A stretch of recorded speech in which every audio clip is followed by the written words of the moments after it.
नमस्कार। आज हम कुछ खास अंशों पर बात करेंगे। शीर्षक है ज्ञान से मोक्ष का मार्ग। जी। ये भगवत गीता के श्लोक 35 से 42 के आसपास की बातों पर आधारित लगते हैं। जी।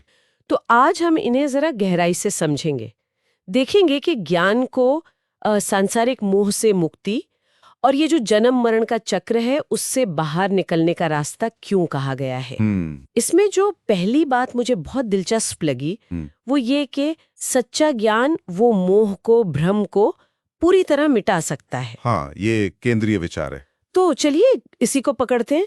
ये ज्ञान आखिर कैसे मोह के जाल को काटता है, मतलब क्या करता है ये ज्ञान? हाँ, ये अच्छा सवाल है। क्योंकि अंशों में तो लिखा है कि ज्ञान अज्ञान का नाश करता है, पर कैसे?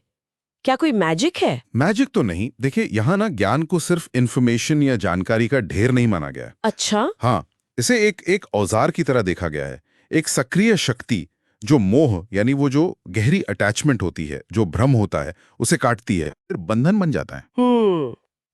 तो ये अंश कहते हैं कि सच्चा ज्ञान हमें इन बंधनों की असलियत दिखाता है, एक तरह से एक एक्सरे विजन देता है। X ray vision? हाँ, मतलब बाहरी चमक के पार देखना। हाँ बिल्कुल, जो बाहरी रूप है उसके पार असलियत क्या है ये समझने में मदद करता है, भ्रम की परतें हटाता है। ओके, तो ज्ञान मतलब क्लैरिटी, स्पष्टता। सही कहा, स्पष्टता। लेकिन ये अंश ये भी कहते हैं कि ये ज्ञान पाने के लिए कुछ शर्तें हैं, श्रद्धा और संयम। जी, ये बहुत महत्वपूर्ण है। हाँ, ये बात थोड़ी और मतलब गहरी हो जाती है। सिर्फ चाहने से नहीं मिलेगा ये ज्ञान, बिल्कुल, रास्ता भी जरूरी है। बिल्कुल। देखिए, श्रद्धा का मतलब यहाँ सिर्फ आंख बंद करके मानना नहीं है। अच्छा। बल्कि एक खुलापन, सीखने की गहरी इच्छा, और जहां से ज्ञान मिल रहा है, जैसे गुरु या शास्त्र, उसके प्रति एक सम्मान, एक विश्वास, एक रिसेप्टिव होना। हाँ, रिसेप्टिव होना। जैसे उपजाऊ जमीन होती है ना, ज्ञान का बीज वहीं पनपेगा। हाँ।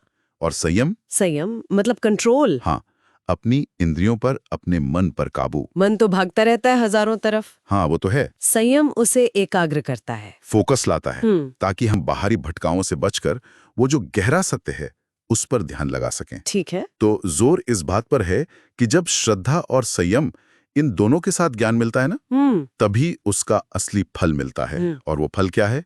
परम शांति और जन्म मृत्यु के चक्र से मुक्ति, मोक्ष। वाह! तो श्रद्धा और संयम ये ज्ञान के लिए फिल्टर और फोकस लेंस जैसे हो गए। हाँ, कह सकते हैं। बहुत अच्छा कहा। ठीक है, तो ज्ञान मिला, श्रद्धा संयम से मिला, मोह कटा। हाँ। पर फिर क्या? मतलब इसके बाद क्या? अंशों के आखिर में तो श्री कृष्ण अर्जुन को युद्ध करने को कह रहे हैं। जी। वो भी इसी ज्ञान के साथ, मोह छोड़कर।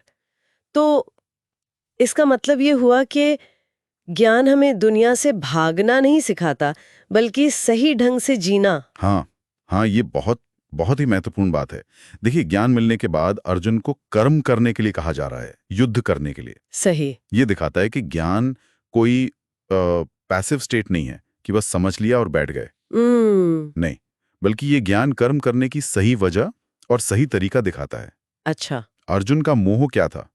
वो उसके कर्तव्य में बाधा बन रहा था। वो कंफ्यूज्ड था। हाँ, वो दुविधा में था। बिल्कुल। ज्ञान ने उस मोह को काटा, उसे क्लैरिटी दी कि क्या सही है, क्या उसका धर्म है, और फिर उसे वो कर्तव्य निभाने की हिम्मत दी, दिशा दी। मतलब ज्ञान दुविधा खत्म करता है। हाँ। और फिर एक्शन लेने में मदद करता है। हाँ, सही एक्शन, सही भावना से, सही उद्देश्य से मुश्किल काम भी आसान लगने लगता है, या कहें करने लायक लगने लगता है। कमाल है। तो ज्ञान सिर्फ दिमागी चीज नहीं है, ये तो जीवन जीने का एक प्रैक्टिकल तरीका बन जाता है, खासकर मुश्किल समय में। बिल्कुल, एकदम प्रैक्टिकल गाइड। तो अगर हम इन सब अंशों का सार देखें, निचोड़ क्या है? निचोड़ यही है कि श्रद्धा और संयम से पाया गया आत्मज्ञान वो न सिर्फ हमारे भ्रम मिटाता है, बल्कि हमें ये जो जीवन मृत्यु का बड़ा चक्कर है, हाँ? उस बंधन से मुक्त करने की ताकत रखता है। और साथ ही हमें अपने कर्तव्य, अपने कर्म सही ढंग से करने की स्पष्टता और प्रेरणा देता है। मतलब जानना, होना और करना तीनों जुड़े हुए हैं। बिल्कुल, जानना और फिर उस ज्ञान के अनुसार होना और करना।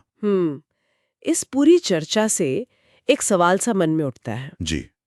अगर ये ज्ञान दुनिया के मोह और भ्रम की धुंध हटा सकता है, तो आज की हमारी जिंदगी में इतनी भागदौड़ है, इतनी उलझने हैं, हाँ, तो ये ज्ञान हमारी अपनी मतलब निजी उलझनों, हमारी छोटी बड़ी जो अटैचमेंट्स हैं, जो पूर्वाग्रह हैं, उनको पहचानने और उनसे ऊपर उठने में कैसे मददगार हो सकता है? ये बहुत प्रासंगिक सवाल है। हाँ, सोचने वाली बात है ये।